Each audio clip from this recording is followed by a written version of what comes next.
Shalom, selamat pagi saudara yang kekasih. Pagi ini kita belajar Alkitab lagi. Mumpung kita masih sehat, mumpung kita masih hidup, kita belajar Alkitab. Kalau kita sudah meninggal dunia, kita nggak bisa belajar Alkitab lagi. Makanya mumpung kita masih hidup, belajar Alkitab. Tidak ada ruginya kita belajar Alkitab ini. Karena di dalam Alkitab ini ada cara kita bisa masuk surga. Kalau saudara baca di dalam Matius 6 ayat 33, di situ dikatakan, carilah dahulu kerajaan Allah.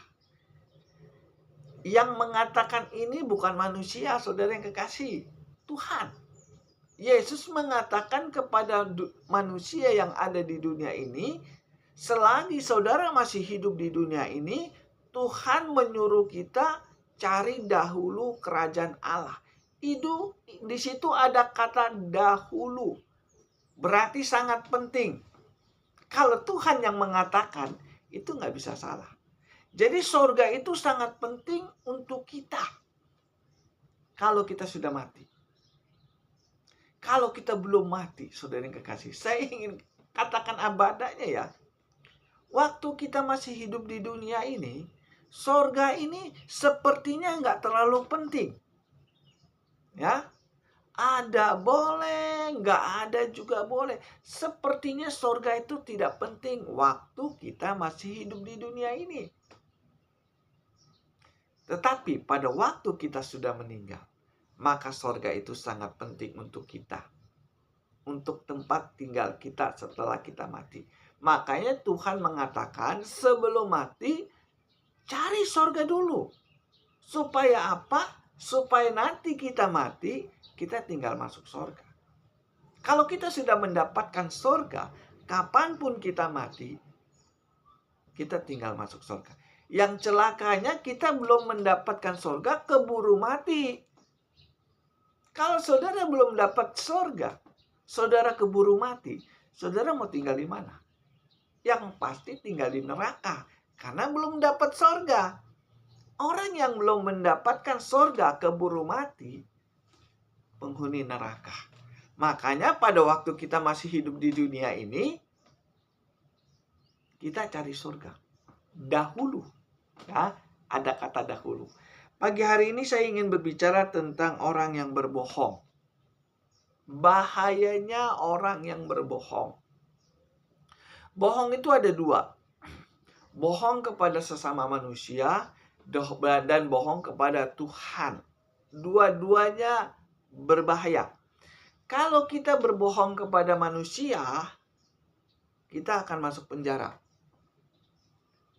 Ya, saudara lihat ada di sidang pengadilan. Ada yang orang berbohong masuk sidang pengadilan dan masuk penjara. Itu kalau kita bohong kepada manusia. Bagaimana kalau kita berbohong kepada Tuhan? Lebih bahaya lagi. Kita masuk ke dalam penjaranya Tuhan. Penjaranya Tuhan itu adalah neraka. Makanya pagi hari ini saya ingin mengatakan, saya sebagai hamba Tuhan ingin mengatakan bahayanya orang yang berbohong. Ya. Berbohong itu dibenci manusia. Saya ingin tanya kepada saudara. Saudara senang nggak dengan orang yang berbohong? Nggak ada yang senang dengan orang berbohong. Kita aja nggak senang orang berbohong. Apalagi Tuhan. Betul nggak? Dan yang senang orang berbohong itu hanya iblis. Iblis senang kalau saudara berbohong. Karena apa? Karena kalau saudara berbohong, saudara akan bersama iblis di neraka. Dan orang yang berbohong itu akan tinggal di neraka bersama iblis. Makanya bahayanya orang berbohong. Bohong itu dosa yang paling gampang. Saya ingin katakan, yang namanya bohong itu dosa yang paling gampang. Modal mulut. Bohong itu kan awalnya dari mulut. Perkataan. Dan bohong itu pasti merugikan orang lain. Saya pernah dibohongi. Rugi, saudara yang kekasih. Ya, saudara yang kekasih, apa benar orang yang berbohong kalau mati tinggal bersama iblis di neraka? Baca di dalam Wahyu 21, saya bacakan ya. Wahyu 21, sebentar. Ya. Ini sangat penting, bahayanya orang yang berbohong. Wahyu 21 ayat yang ke-8 saya bacakan. Tetapi orang-orang penakut, orang-orang yang tidak percaya, orang-orang yang keji, orang-orang pembunuh, orang-orang sundal, tukang-tukang sihir, penyembah-penyembah berhala, dan semua pendusta, mereka akan mendapat bagian mereka di dalam lautan yang menyala-nyala oleh api dan belerang. Inilah kematian yang kedua. Jadi orang yang semua pendusta akan masuk ke dalam api neraka. Ini firman Tuhan yang katakan, bukan saya. Kalau firman Tuhan sudah mengatakan, itu nggak pernah meleset. Pasti benar. Di sini dikatakan semua pendusta, siapapun dia, kalau dia berdusta, dia akan mati, masuk ke dalam api neraka. Ngeri ya, dampak orang yang berdosa.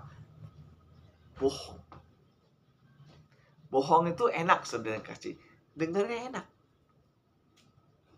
Manis dengarnya kalau orang berbohong. Tetapi dampaknya itu bisa membawa kita ke dalam api neraka. 1 menit aja kita bisa berbohong. Saudara yang kekasih, bohong ini sangat berbahaya bagi kehidupan kita, terutama rohani kita. Orang yang berbohong itu nggak disenangi orang. Perkataan orang yang bohong itu orang nggak mau dengar. Saya ingin tanya kepada saudara, saudara mau mendengar nggak orang yang berbohong? Kalau saudara tahu itu orang berbohong, tahu orang itu tukang bohong, saudara mau mendengar nggak perkataannya? Saya sudah nggak mau mendengar orang yang berbohong. Nah, Tuhan pun tidak mau mendengar kalau orang itu tukang bohong. Bohong itu kan termasuk dosa. Kalau saudara lihat dalam hukum Taurat, salah satu orang yang berdosa adalah orang yang berdusta. Ya, di dalam hukum Taurat dilarang berbuat dosa. Berbuat dosa itu dosa. Dan orang yang berbohong itu gak ada yang mau dengar. Ya, apa benar Tuhan gak mau mendengar orang yang tukang bohong? Kalau baca Yesaya 59, saya bacakan ya. Inilah orang yang berbohong kalau berdoa gak didengar doanya. Ya, Yesaya 59 ayat yang pertama saya bacakan ya. Dosa adalah penghambat keselamatan. Dosa adalah penghambat keselamatan. Ayat pertama. Sesungguhnya tangan Tuhan tidak kurang panjang untuk menyelamatkan, dan pendengarannya tidak kurang tajam untuk mendengar. Tetapi yang merupakan pemisah antara kamu dan Allahmu ialah segala kejahatanmu, dan yang membuat dia menyembunyikan diri terhadap kamu sehingga ia tidak mendengar ialah segala dosamu. Yang membuat Tuhan tidak mendengar doa kita adalah dosa kita. Orang yang berbohong itu berdosa. Dan karena dia berbohong, doanya tidak didengar Tuhan. Ini dampaknya orang berbohong. Kalau saudara berbohong, doa saudara tidak didengar oleh Tuhan. Nah, banyak orang gak mengerti masalah ini. Mereka merasa kalau masih berbohong, mereka doanya didengar Tuhan. Tidak. Perkataan orang tukang bohong, itu doanya tidak didengar oleh Tuhan. Ini sangat penting. Karena banyak orang masih berbohong, doanya. Saudara yang kekasih, Ini sangat penting. Karena ini menyangkut tentang sorga dan neraka. Ya, doa orang berdosa tidak didengar oleh Tuhan. Doa orang yang berbohong tidak didengar oleh Tuhan. Saya masuk lagi ke dalam pelayanan. Sekalipun kita orang Kristen, sekalipun kita hamba Tuhan, kalau kita berbohong, doa kita nggak didengar Tuhan. Ya, setiap hari Minggu kan orang Kristen berdoa sama Tuhan. Mau makan aja berdoa kan? Mau tidur berdoa.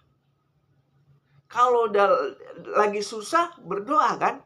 Lagi senang juga berdoa. Yang jadi pertanyaannya, apakah doa kita didengar?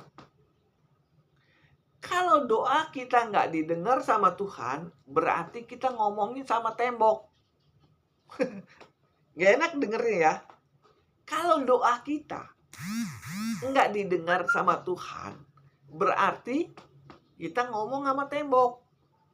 Nggak ada jawaban. Ini sangat penting. Doa itu yang menghambat hubungan kita dengan Tuhan. Makan berdoa, mau tidur berdoa. Kalau dalam kesusahan kita berdoa, kita ke gereja kita berdoa, ya kan? Semua pakai doa. Tapi kalau doanya nggak dijawab sama Tuhan, boro-boro dijawab, didengar aja tidak, itu ada masalah. Kenapa kita doanya nggak didengar? Karena kita berbuat dosa. Apa dosa kita? Berbohong. Makanya bahayanya orang berbohong itu. Orang yang berbohong itu Tuhan nggak mau dengar doanya. Percuma saudara berdoa kalau masih berbuat dosa. Itu maksudnya. Ini sangat penting. Kalau saudara baca di dalam 1 Yohanes 2 ayat yang keempat. Tuhan, aku nggak pernah berbohong loh. Kenapa doa saya nggak didengar? Ya kan? Ada sih orang berdoa nggak pernah dijawab-jawab. Itu berarti dia nggak didengar doanya. Ya, kenapa doanya nggak didengar? Karena tukang bohong. Kadang-kadang orang berbohong merasa nggak berbohong.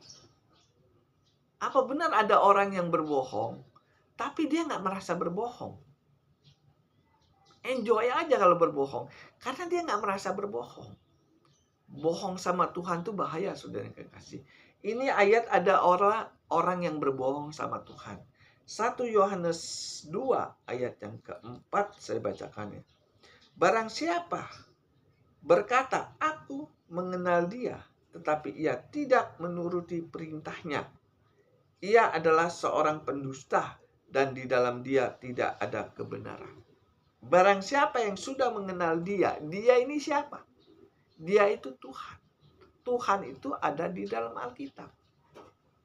Ya, barang siapa yang sudah mengenal Alkitab, sudah ngerti Alkitab, tetapi dia tidak mau menjalankan perintah Alkitab ini, maka ia disebut pendusta dan di dalam dia tidak ada kebenaran. Jelas, tegas, dan singkat. Barang siapa yang sudah baca Alkitab, tetapi dia tidak mau menuruti Alkitab ini, maka ia termasuk sudah berdusta, berbohong. Sehingga doa-doanya tidak didengar Tuhan. Banyak sekali orang Kristen. Dia berbohong tapi nggak merasa berbohong. Karena apa? Karena nggak ngerti Alkitab. Barang siapa yang sudah baca Alkitab, tetapi dia tidak menuruti Alkitab ini, maka di mata Tuhan dia pendusta. Hamba Tuhan, pendeta yang bisa berkhotbah, tetapi dia tidak mau mempraktekannya, ia disebut pendusta. Dan yang senang dengan pendusta itu iblis, bukan Tuhan. Tuhan nggak senang dengan orang tukang bohong. Ya, barang siapa yang sudah mengenal dia tetapi dia tidak menjalankan perintahnya, ia disebut pendusta. Salah satu pendusta ialah Adam dan Hawa. Adam dan Hawa sudah mengerti Alkitab. Adam dan Hawa sudah mengerti firman Tuhan. Dia sudah tahu waktu di Taman Eden nggak boleh makan buah pengetahuan baik dan baik dan jahat. Adam dan Hawa sudah tahu firman Tuhan, sudah mengenal Tuhan, tetapi dia tidak mau mengikuti perintahnya. Maka di mata Tuhan dia adalah seorang pendusta. Karena dia berdusta sama Tuhan, maka Tuhan campakkan dia dari Taman Eden. Kamu gak boleh tinggal di Taman Eden ini lagi, karena kamu sudah berbohong sama Tuhan. Sehingga apa yang terjadi? Iblis senang. Makanya kalau kita berbohong, iblis senang. Apalagi kalau hamba Tuhan berbohong. Iblis senang sekali. Kalau iblis senang, Tuhan marah. Pasti berlawanan. Hamba Tuhan yang tidak mau mengikuti perintah Tuhan, ia disebut pendusta. Dan di dalam pendeta itu tidak ada kebenaran. Bisa khotbah tapi nggak bisa mempraktekannya. Itu pendusta. Nah, banyak orang Kristen bahkan hamba Tuhan berbohong tapi nggak merasa berbohong. Gua nggak berbohong. Padahal Tuhan mengatakan barang siapa yang sudah baca Alkitab tetapi dia tidak mempraktekannya, ia disebut pendusta. Ini Alkitab yang katakan, saudara yang kekasih. Jadi pendusta itu bukan berbohong sama manusia saja, bisa juga berbohong pada Tuhan. Kalau saudara sudah baca Alkitab, tidak mau mempraktekkan Alkitab itu, disebut bohong sama Tuhan. Kalau saudara berbohong sama Tuhan, maka Tuhan tidak akan mendengar doa saudara. Sampai nangis darah pun Tuhan tidak akan mendengar doa saudara. Karena apa? Karena sudah berbohong sama Tuhan. Apakah ada orang Kristen yang berbohong sama Tuhan? Ada. Apakah ada hamba Tuhan yang berbohong sama Tuhan? Ada. Cuman mereka nggak merasa berbohong. Ya. Saudara baca di dalam Matius 19. Ini adalah orang yang berbohong kepada Tuhan. Matius 19 ayat yang ke-6 saya bacakan ya. Demikianlah mereka bukan lagi dua, melainkan satu. Karena itu apa yang telah disatukan Tuhan tidak boleh diceraikan oleh manusia. Ini yang mengatakan Yesus. Tuhan mengatakan kalau kamu sudah menikah, nggak boleh cerai. Ini perintah Tuhan kepada orang Kristen yang menikah. Hampir sama seperti Tuhan memerintahkan kepada Adam dan Hawa. Hampir sama. Nggak boleh makan buah pengetahuan baik dan jahat. Kalau kamu makan, kamu mati. Begitu juga perintah ini kepada kita. Kalau kamu sudah menikah, nggak boleh bercerai. Itu perintah Tuhan loh. Nyatanya banyak orang Kristen yang bercerai. Bahkan ada hamba Tuhan yang bercerai. Berarti dia melawan perintah ini. Apa yang kusatukan tidak boleh diceraikan oleh manusia.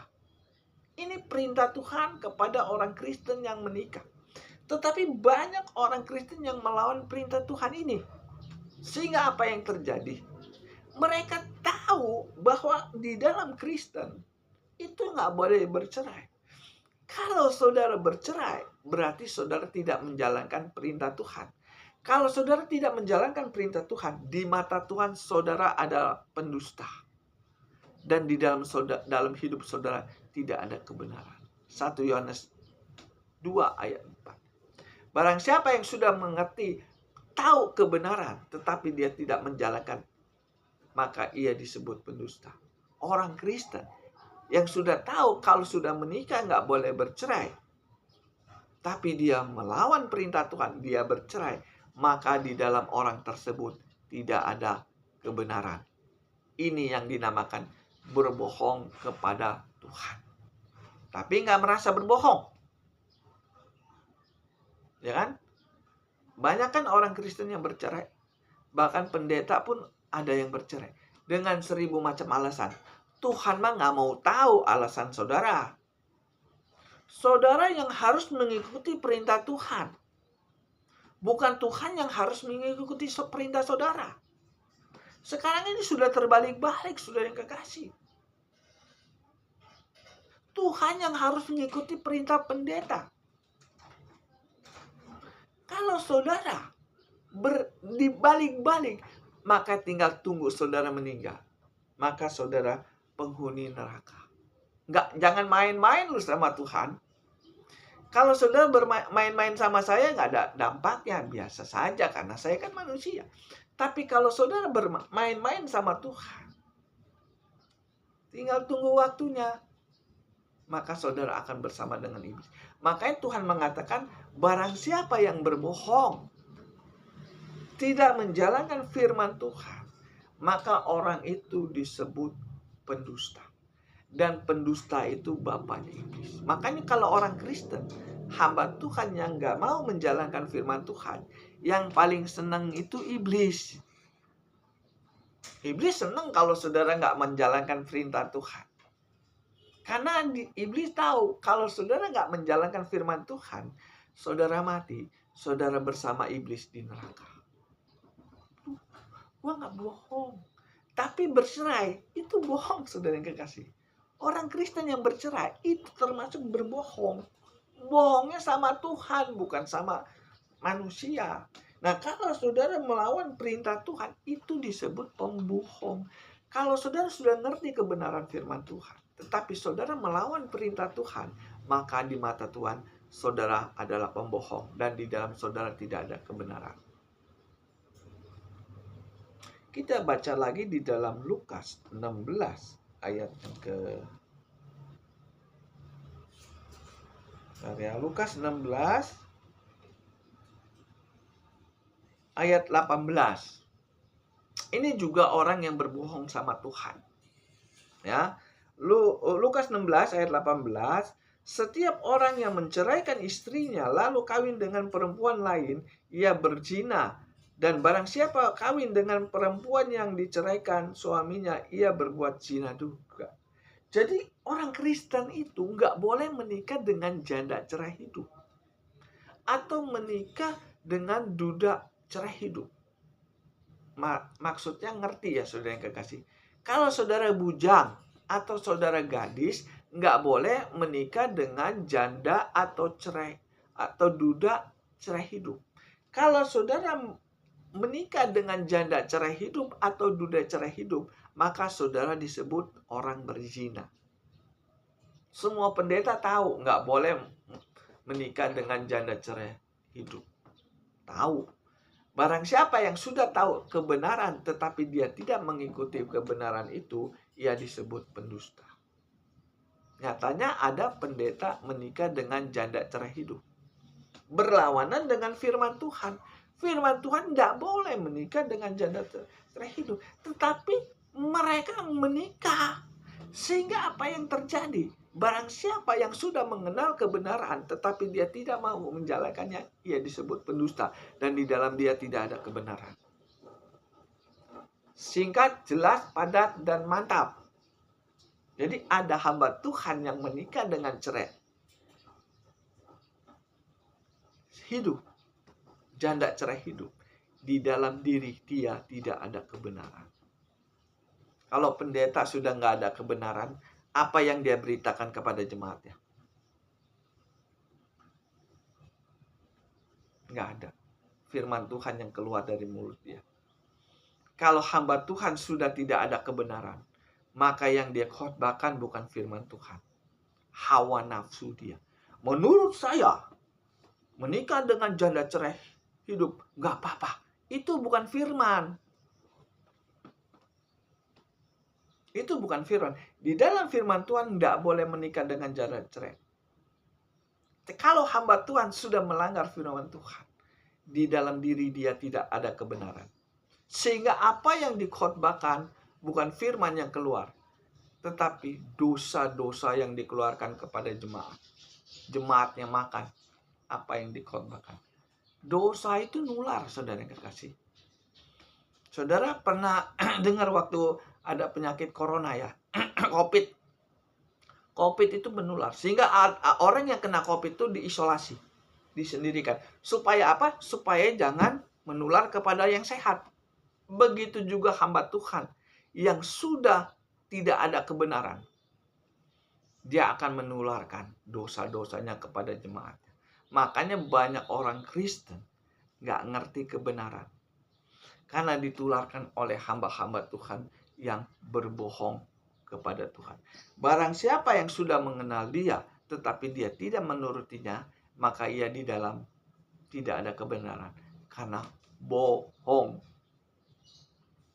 Ya, dampak orang berbohong itu merugikan orang lain. Jadi kalau orang hamba Tuhan yang berbohong itu bahaya. Dia menularkan dosanya kepada jemaatnya. Makanya sangat penting kita belajar Alkitab. Enak-enak kita rajin ke gereja. Merasa pasti masuk surga. Setelah mati, ternyata gak masuk surga. Karena apa? Karena kita gak ngerti Alkitab. Firman Tuhan mengatakan barang siapa yang sudah mengenal dia tetapi dia tidak menjalankan perintahnya, ia disebut pendusta dan di dalam dia tidak ada kebenaran. Semua pendeta tahu Alkitab. Semua pendeta tahu kebenaran Tuhan. Yang jadi permasalahan, apakah dia menjalankan perintah Tuhan? Kalau dia tidak mau melakukan perintah Tuhan, maka di dalam dia adalah pendusta dan tidak ada kebenaran. Contohnya, 1 Tesalonika 4 ayatnya ke-7.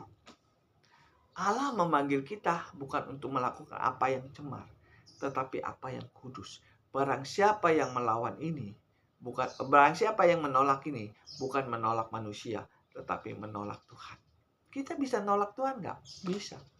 Kalau kita melawan perintah Tuhan, itu termasuk menolak Tuhan. Tuhan suruh kita hidup kudus. Lalu kita menolak. Nggak mau hidup kudus. Berarti kita menolak Tuhan toh. Nah, orang yang nggak mau hidup kudus, di dalam diri dia nggak ada kebenaran. Karena saya sering ketemu dengan hamba Tuhan mengatakan seperti ini. Fit, nggak ada manusia yang bisa hidup kudus. Hanya Tuhan yang bisa hidup kudus. Berarti dia nggak mau hidup kudus kok, kan? Kalau dia nggak mau hidup kudus, berarti dia menolak Tuhan. Kalau dia menolak Tuhan, di dalam diri dia tidak ada kebenaran. Kalau di dalam diri dia tidak ada kebenaran, dia khotbah di mimbar gereja, maka dia menularkan dosa-dosa itu kepada jemaatnya. Makanya Tuhan mengatakan di dalam Matius 22 ayat 14, di situ dikatakan banyak yang dipanggil, sedikit yang dipilih. Banyak yang menjadi orang Kristen, sedikitnya masuk surga. Kenapa bisa begini? Karena pendetanya tidak ada kebenaran. Saya kadang-kadang heran, hamba Tuhan sudah ngerti Alkitab, tapi Alkitab itu nggak dipakai sama dia. Yang dipakai peraturan dia. Boleh menikah dengan janda cerai. Firman Tuhan itu nggak benar. Yang benar perkataan gua. Boleh kok, cerai juga boleh. Daripada ribut terus, lebih baik cerai. Tapi firman Tuhannya nggak ada seperti itu. Yang ada kalau sudah menikah nggak boleh bercerai. Nggak boleh menikah dengan janda cerai dan duda cerai hidup. Ini firman Tuhan. Tapi firman Tuhan ini dibuang sama hamba-hamba Tuhan. Digantilah dengan aturan dia sendiri. Sehingga apa yang terjadi? Jemaat tidak mengerti kebenaran Tuhan. Yang dia tahu kebenaran pendeta. Beda ya saudara yang kekasih. Kebenaran Tuhan sama kebenaran pendeta itu beda. Kebenaran Tuhan ini yang bisa membawa kita ke surga. Tapi kebenaran pendeta nggak bisa membawa kita ke surga. Karena banyak pendeta tidak mau menjalankan firman Tuhan. Tuhan suruh kita hidup kudus toh. Di dalam 1 Petrus 1 ayat yang ke 15-16 dikatakan kuduslah kamu sebab aku kudus. Ini firman Tuhan. Kita disuruh hidup kudus, tapi banyak pendeta mengatakan gak ada yang bisa hidup kudus. Berlawanan dengan perkataan firman Tuhan. Kalau ini terjadi, maka hamba Tuhan itu adalah seorang pendusta. Dan pendusta itu yang paling senang iblis. Apabila pembinasa sudah berdiri di tempat kudus, maka pembaca harus memperhatikan. Pendeta yang melanggar firman Tuhan itu adalah pembinasa yang sudah berdiri di atas mimbar gereja. Jadi kalau saudara ingin masuk surga, harus pinter. Ya, harus pintar. Saya belajar Alkitab, saudara yang kekasih, makanya saya tahu. Karena saya tahu, saya beritakanlah di YouTube ini. Karena kalau saya beritakan di gereja, banyak pendeta yang tersinggung.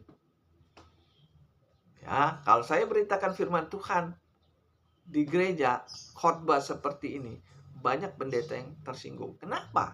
Karena banyak pendeta yang nggak mau menjalankan firman Tuhan.